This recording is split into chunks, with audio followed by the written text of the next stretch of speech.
Hello, everyone. I am Rendy Murphy, epidemiologist and director of disease surveillance at the Mobile County Health Department. Today is Thursday, September 9th. I am here to give you a brief update on the impact of the COVID-19 pandemic on Mobile County. So we have a cumulative number of cases, 67,643. 322 cases were added yesterday. If you take a look at our daily report from today, that figure 1A looks very different from figure 1B. So remember, we had that big spike on September 7th due to a backlog of results that was processed. So that spike will continue to show up on the report date, but when we adjust and align those cases with the date that they were first ill or that their specimen was collected, then we can see that a lot of those cases were spread out over the last 16 to 18 months or so.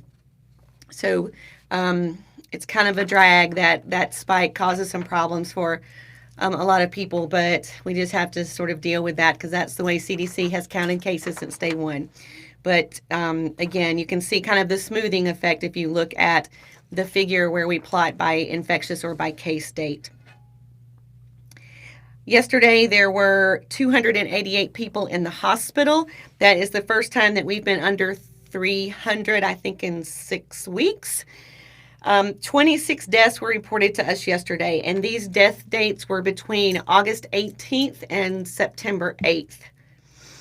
That brings our cumulative number of people who have died with COVID to 1,114. All right, we had 75 new admissions yesterday, which is a little bit of a surprise to me because we'd been seeing a rather low number of newly diagnosed COVID-19 in the hospital, but that number was pretty high yesterday. But still, again, when you look at admissions and discharges or admissions and deaths and discharges, then we are down to 288 in the hospital yesterday with COVID-19. So that's good news. So I had a couple of days ago talked about a couple of points or just re-emphasized a couple of points out of the CDC key messages document. And today I wanted to talk a little bit about COVID-19 as it relates to pregnant and recently pregnant people.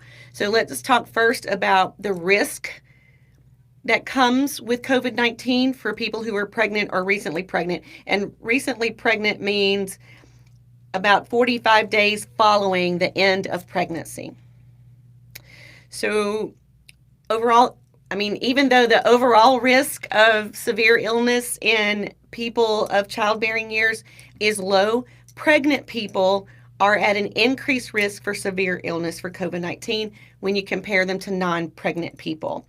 So we know that the risk of severe disease is higher for pregnant people who get COVID-19. Also, people with certain underlying medical conditions or other factors like, older in life and having a baby, it can further increase a person's risk for developing severe illness. So if you're pregnant and you're older, or you're pregnant and you have diabetes, or you're pregnant and you have asthma, then if you get COVID-19, it could be, again, a severe illness for you. And pregnant people who get COVID-19 are also at increased risk of preterm birth, so delivering the baby earlier than 37 weeks. And they might be at risk of other poor pregnancy outcomes. So again, pregnant people with COVID-19 are at risk for preterm birth. So those are some of the risks for pregnant people and recently pregnant people who get COVID-19. So let me tell you why you should get a vaccine to protect yourself from those things happening. One is there's no evidence that COVID-19 will cause fertility problems in men or women. So if you're trying to become pregnant, whether you're a man or a woman, then taking a vaccine does not affect fertility. It's recommended for everyone age 12 and over, including men and women who want to have a baby. If you get your first shot and then you get pregnant, go ahead and get your second shot on the time, on the schedule, on the right time. So if you get Pfizer and then you get pregnant, you find out you're pregnant a week or two later, go ahead and get your second Pfizer shot at week 3. Same thing for Moderna. If you get your first shot and you find out that you're pregnant before 4 weeks is up, go ahead and get your second shot at 4 weeks. And then another big reason to protect yourself against getting COVID if you're pregnant or recently pregnant is that people who, it's recommended for everyone who is pregnant, breastfeeding, trying to become pregnant, or might become pregnant in the future. So the vaccine is still recommended for everyone over 12, regardless of pregnancy or trying to get pregnant or recently having delivered a baby. And the safety and effectiveness of the vaccine during pregnancy, the data on that is growing, and it suggests that the benefits of receiving the vaccine outweigh any known or potential risks of vaccinations during pregnancy to you or to your baby. So again, the benefit of getting the vaccine outweighs any risk or all the risks that you might experience that we talked about, preterm, severe illness if you are pregnant and get COVID. So protect yourself by getting a vaccine so that you can avoid the risks that come with getting COVID when you are pregnant or recently pregnant. And just to sort of reassure you, particularly for pregnant women, CDC and nationally, we have lots of systems for monitoring the safety of the vaccine in pregnant people. So you've probably heard about the VAERS system, Vaccine Adverse Event Reporting System. So that has a national registry. Anybody can go in and report an adverse event that they think might be associated with getting a vaccine. There's also, CDC has a vSafe COVID-19 pregnancy registry. So this is something on the smartphone that tens of thousands of women, I think last I heard around 40 or 50,000 pregnant women who got vaccinated were providing data to vSafe, which is part of why they can, draw these conclusions that it's safer to get the vaccine than to get COVID while pregnant. There's also something called the Vaccine Safety Data Link, which is a network of 9 integrated healthcare organizations across the U.S. There is also something called the Clinical Immunization Safety Assessment, a collaboration between CDC and 7 medical research centers. And then something called BD STEPS, the Birth Defects Study to Evaluate Pregnancy, an ongoing study that collects information, including COVID-19 information, from people who've been recently pregnant to help understand the potential causes of birth defects and how to prevent them.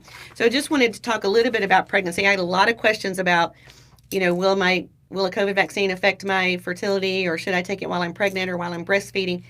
And it will not affect fertility. It will not affect fertility. You will still be as fertile as normal if you get the vaccine, but if you get the vaccine, it will protect you from some of the adverse effects of getting COVID while pregnant or being recently pregnant. So that information I wanted to share today. A couple of things that have been announced by the Alabama Department of Public Health. One is a Health Alert Network message that came yesterday, and it's about the availability of monoclonal antibody treatment. This is primarily targeted for healthcare providers, but it's a 4-page document. It's a really concise, a lot of really good information here. So it talks about the fact that the federal government is putting the use or the distribution of some monoclonal antibodies, though particularly the ones that can be injected subcutaneously, because that's an easier administration level, have been put on what we call allocation. So that means that the supply is limited, and so the government is going to limit this. Like if I want 1,000 doses, they may only send me, say, 70% of my dose, and healthcare providers have to report that back to the government when they use it. And if they don't use it, then they won't get any more. So they're trying to make sure people aren't stockpiling it, that they're actually using it in all of the areas, not just the hardest hit areas, but in all of the areas of the United States for people who qualify for that. Remember, and this is the second piece of this document, primary prevention remains your best option for avoiding severe illness and death from COVID. So primary prevention means get a vaccine. Use masks when you're in public. Distance yourself within 6 feet. Avoid close contact. Clean and disinfect frequently. Use, good hand hygiene. So preventing infection is always the best option. So because monoclonal antibody or any treatment is considered a secondary treatment, right? We couldn't prevent it. You got infected, so now what can you do? Well, there are criteria for the use of these monoclonal antibodies that can prevent hospitalization and death in people who got COVID. So again, we consider monoclonal antibody treatment for people who are at high risk of developing severe disease and they've had a COVID positive test and they're over 12 years old.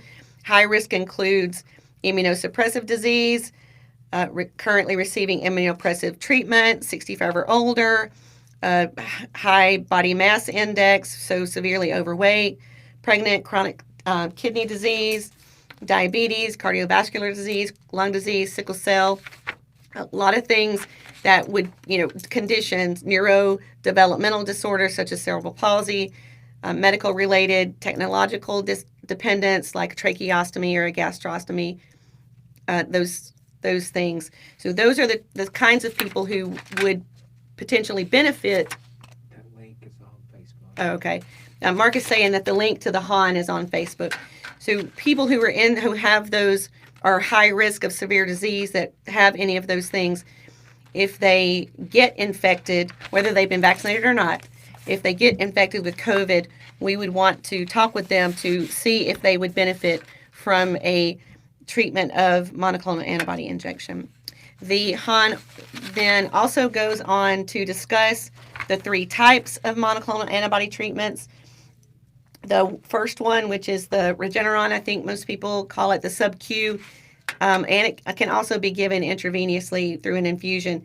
That one, something that most of us call BAM, which was recently excluded from the list but has returned so that it's been reauthorized for use, but only when administered together with something called atezolizumab. Yeah, all of these have MAB at the end for monoclonal antibody. So they are suckers to try to announce. So anyway, this document is really good. Keep it handy. Share it with your provider if you have COVID and you think that you would like to, look into getting an injection treatment. Then the other big news from ADPH today, and this is super good news. The state health department's been working really closely with CVS Health and have opened 13 test sites at CVS pharmacy drive-thrus. These are 13 sites in Alabama to increase COVID-19 testing in high-risk, underserved communities who have limited availability to lab testing services. So these new sites use a no-cost self-swab test for people who, are 12 and older, and testing is funded by the U.S. Department of Health and Human Services. So these are federally funded vaccine clinics. I think they still will collect your information about insurance because they may be able to recoup an administrative fee for that, which is no cost to you. And but if you don't have insurance, don't worry, they'll still test you at no cost. So there are 3 locations in Mobile. So we got 3 of the 13 locations, which is great news. One is at the CVS at 3100 Dolphin Island Parkway, one at the CVS at 4645 Airport Boulevard, and one at the CVS at 900 Government Street. So you are required to register for an appointment online, and the link is available. And you will stay in your car, go through the drive-thru. They'll show you how to swab yourself. They'll watch you and swab yourself and your children, make sure that you're doing it properly. And then the tests are sent to an independent third-party lab for processing, and you'll get results back in 1 to 2 days. So that is super great news. Again, no cost. So there is no reason to go to an emergency department to get tested for COVID unless you require emergency medical care. And if you need a test and some place is charging for a test, you now have several options for getting tested at no cost to you. So good luck, CVS. We are so glad to have you partner in our community to provide those no-cost COVID-19 tests. All right, there are just a few questions. Let's see. Some of these I will have to look into because I usually don't see these questions until I walk in 2 minutes late to this briefing. So my apologies. Someone at KRG is talking about there are reports that President Biden will sign 2 executive orders requiring the federal executive branch employees and contractors to get vaccinated against COVID-19. There are some government contractors in Mobile. What could this mean for us? So requiring federal executive branch employees implies to me that that is the White House. That is the executive branch. I had heard previously that the president may require all federal employees, I mean, not just the federal executive branch, but all federal employees to get vaccinated, I think, by November 12th. I don't know if that will extend to government contractors. All right, someone asking about when I said that 21% of new cases in the past 2 weeks were in people between 5 and 17 and 5% and younger than 5. Is this the highest rate we've seen since the pandemic began? What's the latest with when young kids might be eligible for vaccines under EUA? So the current outbreak that we're experiencing is definitely disproportionate to people who were unvaccinated. And those, unfortunately, are people under the age of 12. They don't have a choice. So we are seeing, when we see so much transmission, we are seeing a larger number of cases in children under the age of 12 than we have ever seen. The same thing goes between 12 and 17 because so few of them are vaccinated. So this is an epidemic of unvaccinated, and unfortunately those that are unvaccinated are those who are ineligible because they're too young, and we have the lowest vaccination rates in our younger population, which is leading to a higher number of cases in those age groups than we have seen before since March 2020. And then on when there will be a vaccine available for people under the age of 12, I've not heard any updates on this lately. What I heard a month or 6 weeks ago is that we may see an FDA authorization for children under the age of 12 by the end of the fourth quarter of 2020 or the first quarter of 2021 or the first quarter of 2022. So I believe that it's most likely a vaccine for children younger than 12 probably will not be available until early 2022. So for now, the only way and the best way for young children to protect themselves is for their household members to get vaccinated, all of them that are eligible, and for them to wear a mask and distance when they're out of their household. All right, someone noticed that asking about the 26 that died yesterday, how many were unvaccinated? So I don't know specifically about these 26, but what we've been seeing consistently is that 90 to 95% of those who die are unvaccinated. That has been consistent since July and August. What are the 6 categories for the third shot? I do not have that with me today. Let me see if I can find it and I will let you know. Let's see. How long after COVID positive can you get the vaccination? So when you are COVID positive, you have to isolate for 10 days. And then as soon as your 10 days are over, you can get vaccinated. That's it. Pretty easy. There's no need to wait.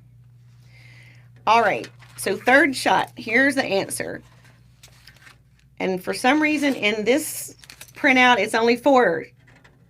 Hold on. Yep, this doesn't include the 6th shot. This is something else. So I will grab the 6 bullets. It's okay. We can do it tomorrow. Okay. What do you have? I either need the executive order. I've got the CDC. Okay, that's fine. Cancer treatment for tumors. That's it. Do you want to say it out loud? If you say them, I'll repeat them, Mark. Okay, here they are. Active cancer treatment for tumors and cancers of the blood. Right. Active treatment for cancers or of tumors or cancers of the blood. Is that close? organ transplant or taking medicine to suppress the immune system. Right, organ transplant or taking medicine to suppress your immune system. Stem cell transplant within 2 years or taking medicine to support the immune system. Yep, stem transplant within the last 2 years. Moderate or severe primary Moderate or severe primary immunodeficiency diseases. advanced or untreated HIV. Advanced or untreated HIV. Active treatment with high dose Yeah, corticosteroids. active treatment for high dose corticosteroids. So that is it. Thank you, Mark. Okay, here I think is probably a comment. Urgent cares are also overwhelmed. People with normal sickness, ear infections, what should they consider doing?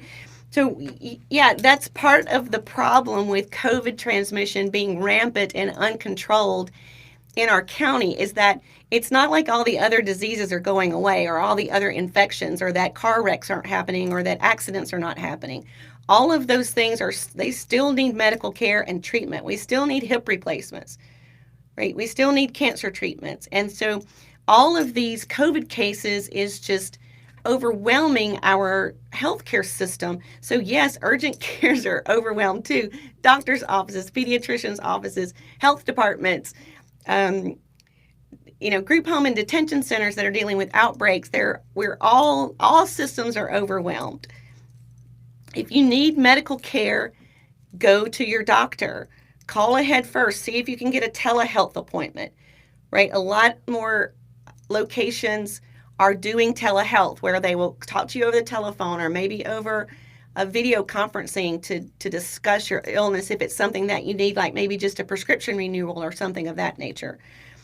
But some people don't have the option for that and still have to seek care in urgent care centers or in emergency departments. And so that's why we ask anyone who can avoid, going to an emergency department, please do so. If you can, seek treatment or guidance from a private or primary physician or nurse practitioner, then please do that. We want you, if you have an urgent need for, medical care, please don't hesitate to go to the emergency department. But there are other outlets, there are some minute clinics in pharmacies, those sorts of things. So try some other avenues if you have more mild illness or if you just want to get tested for COVID because you think you may have been exposed or you're sick and you just want to make sure it's not COVID. But if you need urgent or emergency care, please go. So this question I get all the time, why is isolation 10 days and quarantine is 14 days?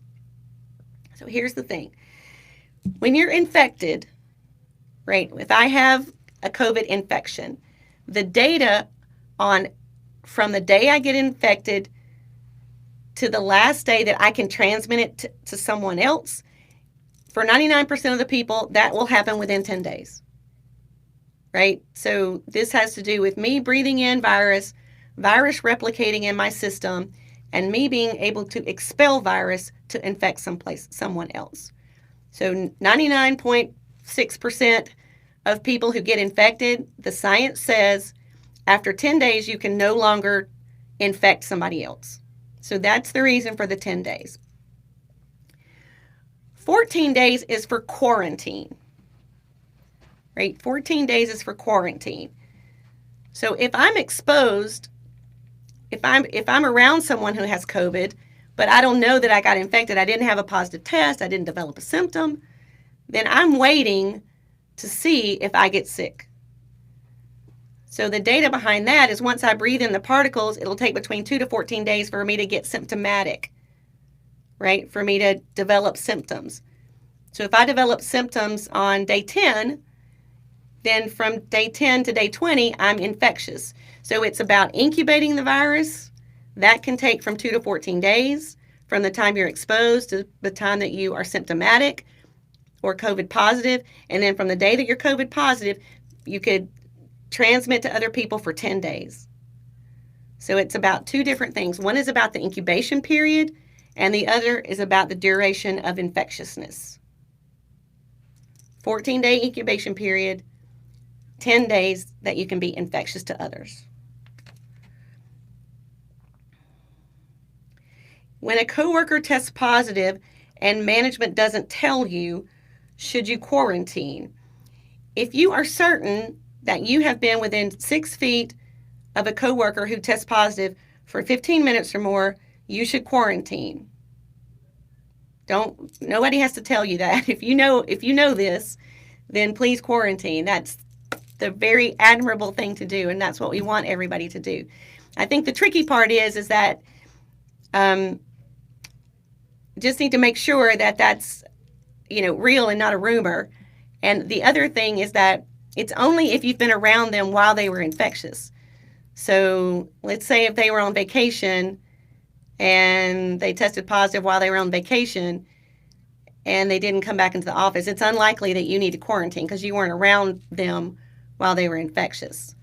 Or if they work in another part of the restaurant than you do, and you work the bar and they work the outdoor patio, and you maybe just cross each other's paths but don't have exposure, then you may not need to go home and quarantine.